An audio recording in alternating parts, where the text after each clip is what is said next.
आज का जो लॉन्ग क्वेश्चन है वह है भारतीय साक्ष्य अधिनियम 1872 के तहत अफवाह साक्ष्य परिभाषा, स्वीकार्यता और इसके अपवाद। इट मीन्स कि आज हम पढ़ने वाले हैं अफवाह क्या होती हैं साक्ष्यों की। ठीक है, तो इसको बोलते हैं hearsay evidence. Under Indian evidence act इसकी हम डेफिनेशन, एडमिजिबिलिटी और एक्सेप्शंस जानेंगे। तो चलिए स्टार्ट करते हैं। निकाल लीजिए पेन और नोटबुक और रेडी हो जाइए आप नोट्स बनाने के लिए। तो सबसे पहले हम देखेंगे दोस्तों इंट्रोडक्शन, इट मीन्स परिचय। देखिए अफवाह इट मीन्स के हियर से, अफवाह हियर से इट मीन्स के, इसको थोड़ा सा मैं अपनी भाषा में बता देता हूं कि जब कुछ चीजें घटित नहीं होती हैं, ठीक है, केवल उनकी अफवाहें बन जाती हैं। मतलब कि मैंने कुछ कहा और आपने थोड़ा सा कुछ उसको उल्टा समझ लिया। आपने जब मेरी बातों को सुना तो उसके बाद में आप कब किसी और को वो बातें बताएंगे ना, तो वो बातें नेचुरली थोड़ी बढ़ चढ़ के आ जाती हैं।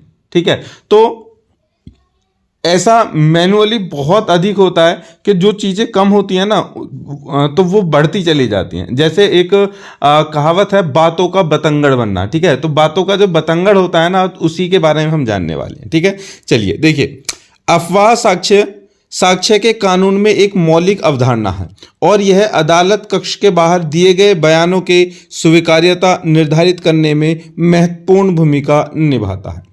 आमतौर पर ऐसे सबूतों को अदालती कार्रवाई से बाहर रखा जाता है क्योंकि इसमें प्रत्यक्ष गवाही और गवाहों की जगह से मिलने वाली विश्वसनीयता और भरोसेमंदता का अभाव होता है। इट मीन्स कि अदालत में जो गवाही दी जाती है, कोई भी गवाह है जो गवाही दे रहा है, कोई साक्ष्य है, वो साक्षी है, वो साक्ष्य दे रहा है वहाँ पर, ठीक है, तो उनको वहाँ पर सुनेगा। लेकिन उसके बाद से जैसे बाहर वो आ जाएगा या फिर पहले ही गवाही देने से पहले ही जो उसको बातें होंगी कि भाई वहाँ पर सपोज करो कि किसी ने किसी को मारा था, ठीक है, अब उसने क्यों मारा था, क्या मारा था, कैसे, वो बहुत सारी चीज़ें हो जाएंगी। लेकिन अदालत में, ठीक है, मैनुअली बहुत ही छोटी छोटी सेंटेंस में वहाँ पर बताना पड़ता है। जो चीज़ें होती है ना आसपास की, ठीक है, उन सभी को वहाँ पर छोड़ दिया जाता है। वो तब पूछी जाती हैं, तब जिरह की जाती है।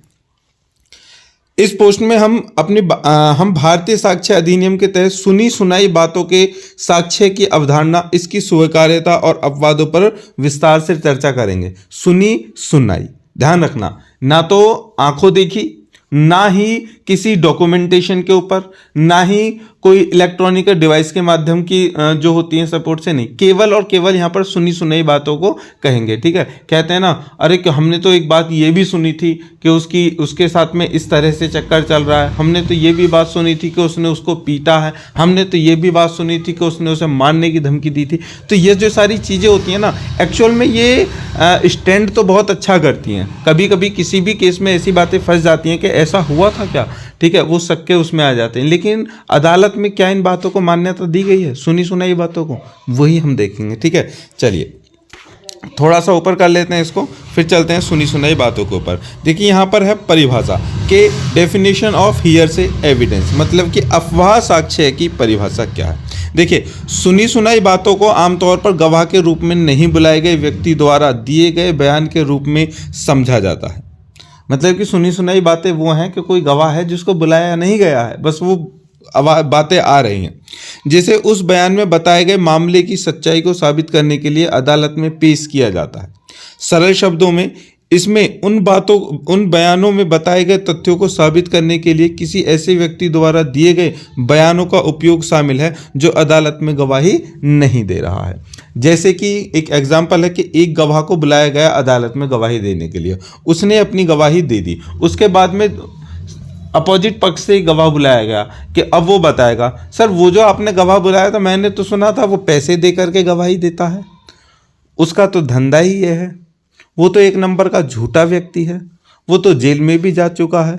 इस तरह की सुनी सुनाई बातों को लेकर के अब उसके सामने लेकर के आएंगे। तो जिसने गवाही दी है, इस व्यक्ति ने जो पहले ने गवाही दी है, तो इसकी गवाही का जो वजन है ना थोड़ा कम हो जाएगा। अब जज ये समझेगा यार ये कहीं फ्रॉड तो नहीं है, क्योंकि अफवाहें तो है ना, अफवाह, ध्यान रखना, अफवाहें तो हैं। अब अफवाहें दो तरह की होती हैं, सच्ची और झूठी। ठीक है। तो अब अदालत को ये प्रूफ करने की आवश्यकता नहीं होती कि वो अफवाह सही है या झूठी, केवल उनको देख करके उन पर जो उसने बयान दिए हैं उनसे रिलेटेड करेगी, उससे जोड़ कर देखेगी क्या ये सही है या नहीं है। ठीक है, चलिए आगे है अफवाह साक्ष्य की स्वीकार्यता, एडमिसिबिलिटी ऑफ हियरसी एविडेंस। देखिए भारतीय साक्ष्य अधिनियम के तहत सामान्य नियम यह है कि कोई भी साक्ष्य जो अफवाह है स्वीकार्य नहीं है। पहली बात तो सुनी सुनाई बातें जो भी हैं अदालत में मान्य है ही नहीं। उसके बाद भारतीय साक्ष्य अधिनियम की धारा 60 विशेष रूप से इस मुद्दे को संबोधित करती है। इसमें कहा गया है कि सुनी सुनाई बातों के रूप में मौखिक साक्ष्य यानी गवाही देने वाले गवाह के अलावा किसी अन्य व्यक्ति द्वारा दिया गया बयान आमतौर पर स्वीकार्य नहीं है। कहने का मतलब है कि सुनी सुनाई बातें अगर कोई लेकर के आता है या फिर जाता है तो उनकी वहां पर एडमिसिबिलिटी है ही नहीं। ठीक है, मेन तौर पर इस बात को ध्यान रखना आपके लिए बहुत ही आवश्यक है।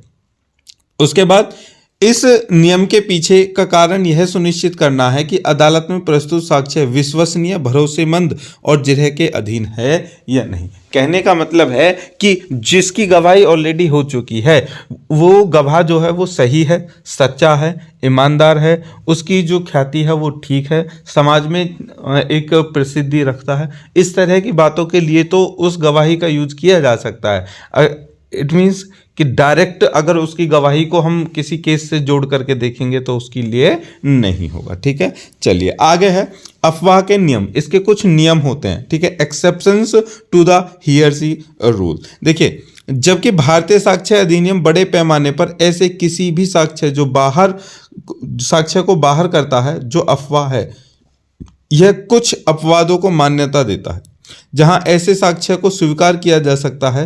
ये अपवाद इस सिद्धांत पर आधारित हैं कि कुछ परिस्थितियों में सुनी सुनाई बातों को विश्वसनीय माना जा सकता है, कुछ उल्लेखनीय अपवादों में शामिल है। कहने का मतलब है कि वैसे तो ये है ही नहीं, ठीक है, लेकिन इसका रूल ये है कि कुछ बातों को माना जा सकता है। देखिए अब इसका एग्जाम्पल मैं बताऊंगा। ठीक है, कि एग्जाम्पल ये है, देखो मैं बहुत दुख के साथ में हूँ, मैं सच में बहुत ज़्यादा मुझे बहुत दुख है, खाना भी अच्छा नहीं लगा रात भी, ठीक है, सुबह भी। इसका रीज़न है कि कल मतलब कि लास्ट नाइट में जो हमारी भारतीय टीम है, ठीक है, इंडियन टीम है, वो उससे वर्ल्ड कप छीन चुका है। इट मीन्स के 6 विकेट से वो हार गई और ऑस्ट्रेलिया ने हाँ मतलब कि वर्ल्ड कप ले लिया। कोई बात नहीं, ठीक है, हार जीत चलती रहती है, लेकिन दुख है कि सारे मैच जीते और एक मैच फाइनल में हार गई, उम्मीद नहीं थी। कोई बात नहीं।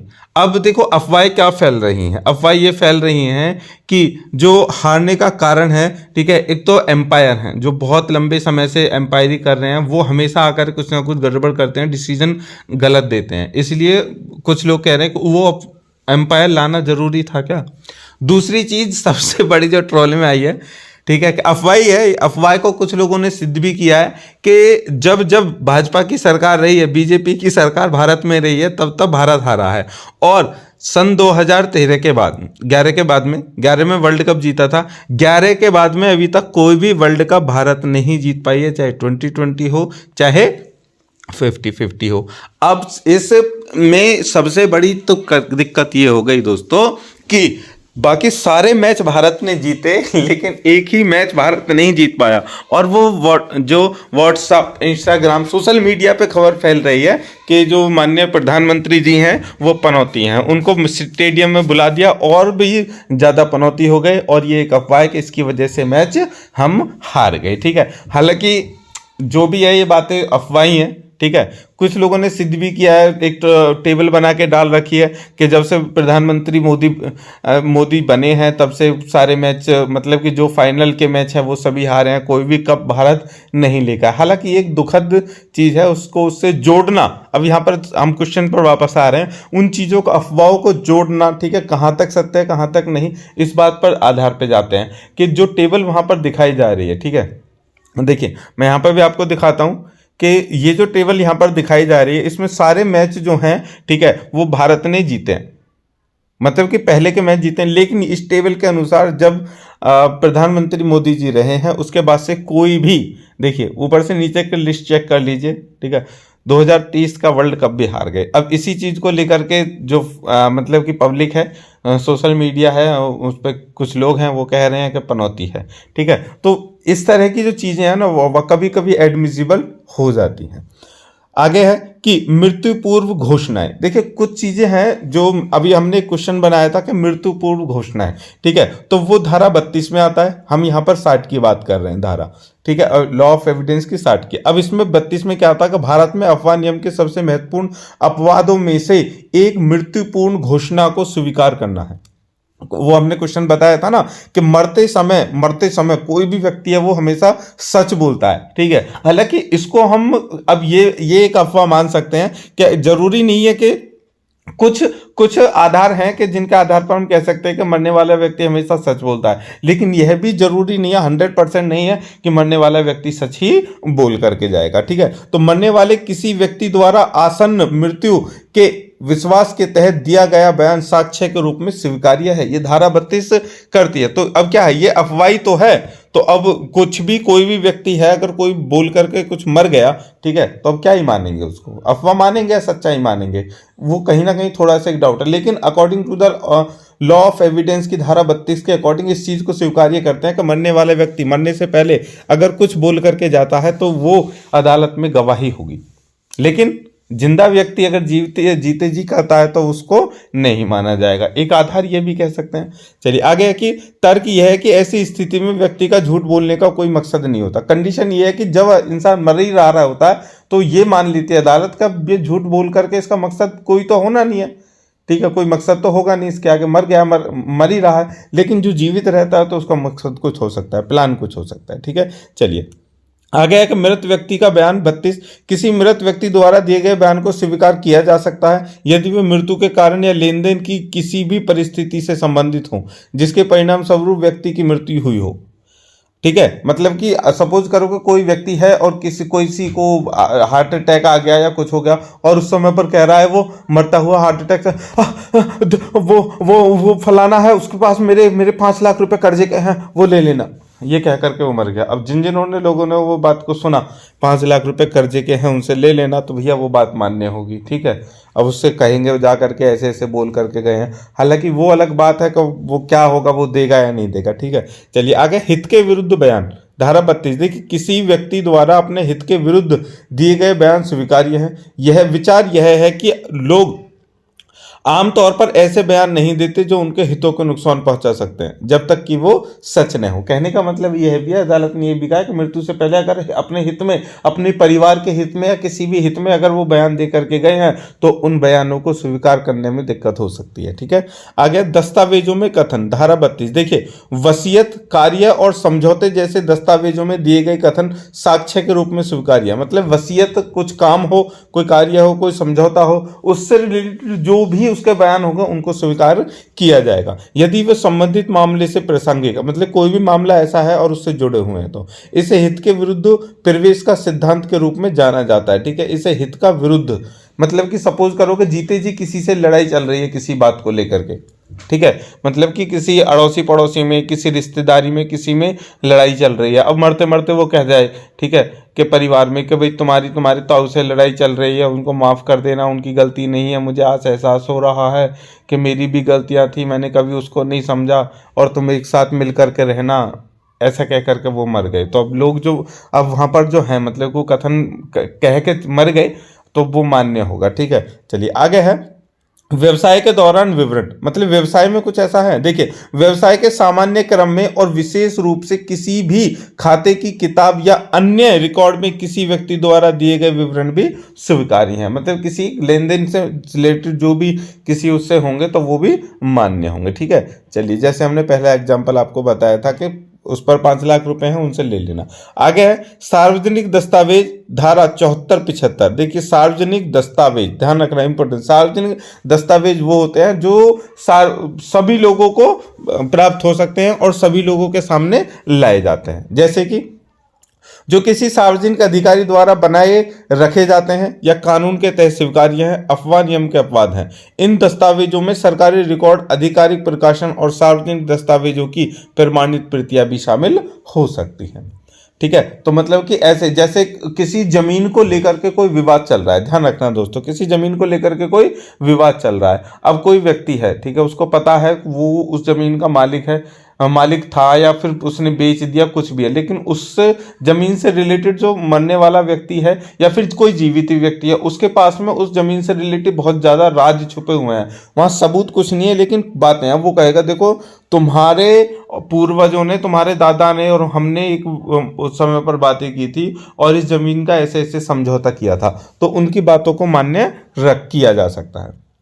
आगे है रेस गेस्टे। देखिए रेस गेस्टे जो है दोस्तों, इस पॉइंट को ध्यान रखना, ये जो पॉइंट है ये वेरी शॉर्ट क्वेश्चन में आपको आ सकता है 5 नंबर का, ठीक है। What is res gestae? देखिए धारा 6 वे कथन में जो रेस गेस्टे का हिस्सा है जिसका अर्थ है कि वे किसी लेन देन से इतनी निकटता से जुड़े हुए हैं कि वे इसका हिस्सा बन जाते हैं, स्वीकार्य है। बयान लेन देन के सामयिक रूप से दिए जाने चाहिए और उनका वर्णन या स्पष्टीकरण करना चाहिए। देखो पैसे वाली वो बात कही थी ना हमने, तो वो मान्य हो जाते हैं क्या भाई, उस पर मैंने 5 लाख रुपए उस समय उसकी लड़की की शादी में दिए थे, उसने कहा था कि मैं आपको दे दूंगा, ठीक है, उसके पास नहीं बने लेकिन उसने कहा है कि मैं दे दूंगा, मैंने तुमको नहीं बताया, अब मैं बता रहा हूँ, उससे 5 लाख रुपए ले लेना, ठीक है। तो इस वाली बात को सार्वजनिक तौर से करके और इसको स्वीकार किया जाएगा। आगे है भारतीय न्यायालयों में सुनी सुनाई बातों का महत्व, मतलब कि इंपोर्टेंसी क्या होती है, importance of hearsay evidence in Indian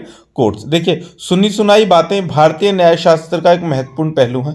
इसकी स्वीकार्यता और अपवादों को समझना वकीलों, न्यायाधीशों और अन्य कानूनी पेशेवरों के लिए महत्वपूर्ण है।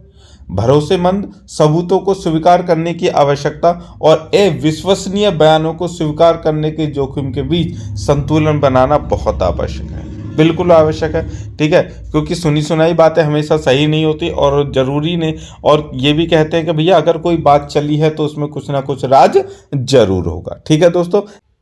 कई मामलों में ऐसे साक्ष्य महत्वपूर्ण हो सकते हैं, खासकर जब प्रत्यक्ष गवाह अनुपलब्ध हो या मृत हो। भारतीय साक्ष्य अधिनियम में दिए गए अपवाद न्याय प्रदान करने में कुछ सुने सुनाए बयानों को महत्व को पहचानते हैं, ठीक है। कहने का मतलब यह है कि कभी अगर ऐसी जरूरत हो कि उन बयानों का वहां पर होना या फिर उन सुनी सुनाई कही सुनाई बातों का वहां पर आना, ठीक है, उससे रिलेटेड, उससे प्रासंगिक हो, मतलब बहुत ही ज्यादा रिलेटेड हो, तो उनको माना जा सकता है। आगे है व्यवहारिक सोच, प्रैक्टिकल कंसिडरेशंस।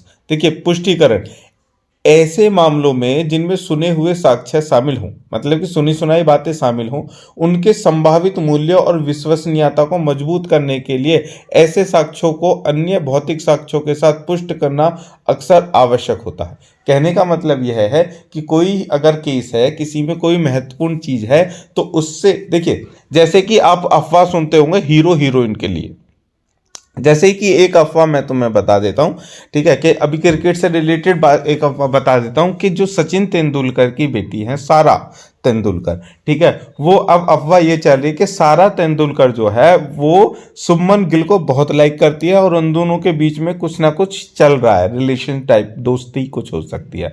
तो अब ये अफवाह है, अब इसको पुष्टि कैसे करेगा कोर्ट? ये देखेगा कि क्या ऐसी कोई तस्वीर, ऐसी कोई वीडियो, ऐसी कोई कम्युनिकेशन, ऐसा कुछ है कि उन दोनों को एक दूसरे से जोड़ता है, अगर है तो उसको माना जाएगा, ठीक है। और अगर वो कभी एक दूसरे के साथ एक नहीं दिखाई दिए, कभी उनकी बातें नहीं हुई है, कोई किसी ने उनको एक साथ देखा नहीं है, और केवल यही अफवाह कि हाँ उन दोनों का कुछ में है, तो ये बात नहीं मानी जाएगी। लेकिन अगर लोगों ने देखा है उनको साथ साथ में एक दूसरे के लिए कुछ बोलते हुए या कुछ भी देखा है, तो उस चीज को स्वीकार कर लिया जाएगा। तो पुष्टिकरण इसलिए जरूरी है, और पुष्टिकरण जो हिस्सा है ये दोस्तों सुनिए हियरसी एविडेंस के लिए बहुत ही इंपॉर्टेंट एक फैक्ट है। आगे है घोषणाकर्ता की विश्वसनीयता। देखिए किसी भी सुनी सुनाई प्रकृति के साक्ष्य की स्वीकार्यता का आकलन करते समय बयान देने वाले व्यक्ति की विश्वसनीयता और विश्वसनीयता महत्वपूर्ण हो जाती है।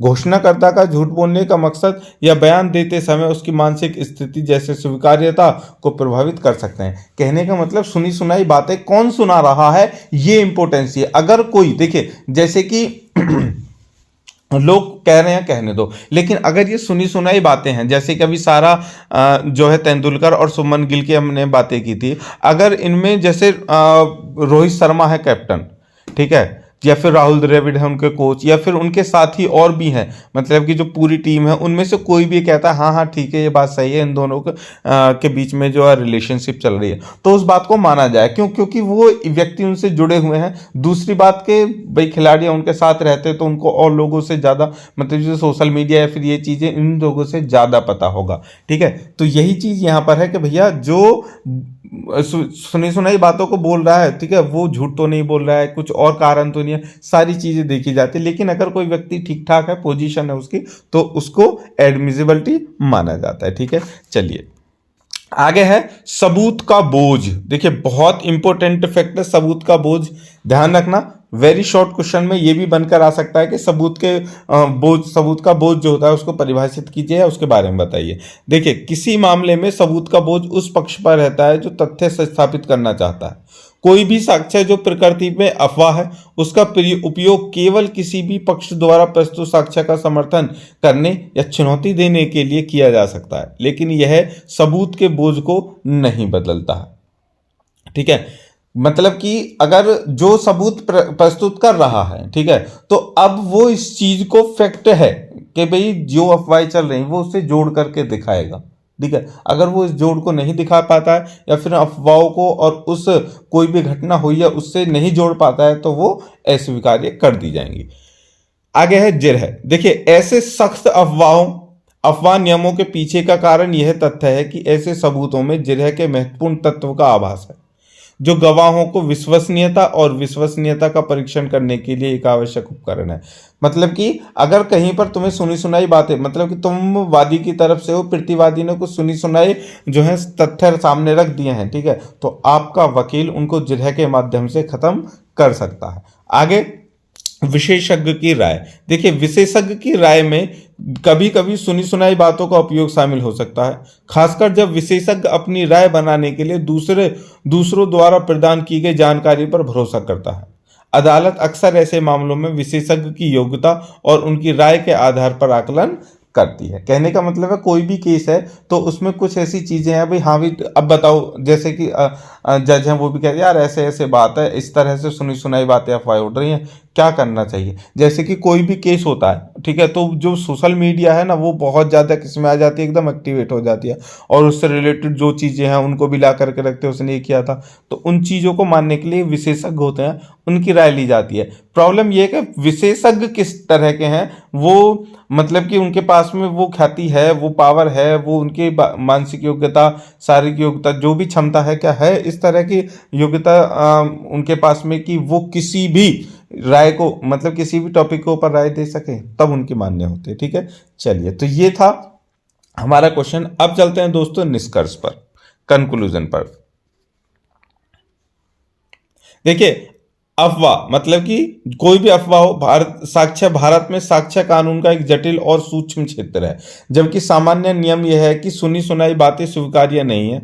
कुछ महत्वपूर्ण अपवाद भी हैं जो विशिष्ट परिस्थितियों में इसे स्वीकार करने की अनुमति देते हैं। ये अपवाद विश्वसनीयता के सिद्धांत में निहित है, यह सुनिश्चित करते हुए कि कुछ शर्तों के तहत दिए गए बयान भरोसेमंद माने जाते हैं और अदालत में इस्तेमाल किए जा सकते हैं। कानूनी पेशेवरों को सबूतों और प्रभावी ढंग से पेश करने या चुनौती देने के लिए इन नियमों को ध्यान से देखना चाहिए, जिसमें अंततः भारत में कानूनी विवादों के निष्पक्ष और उच्च समाधान में योगदान मिलेगा।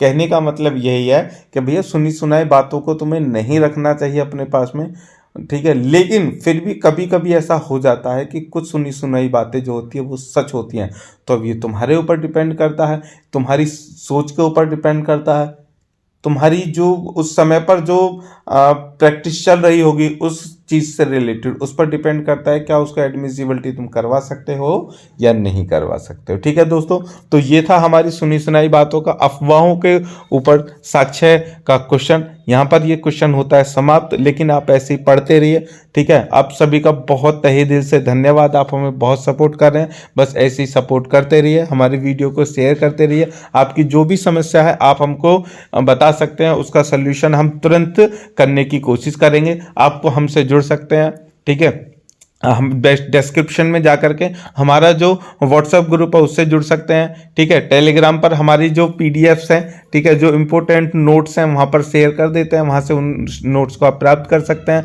और आप हमें इंस्टाग्राम पर और फेसबुक पर भी फॉलो कर सकते हैं। तो थैंक यू दोस्तों, मिलते हैं नेक्स्ट क्वेश्चन के साथ। जय हिंद।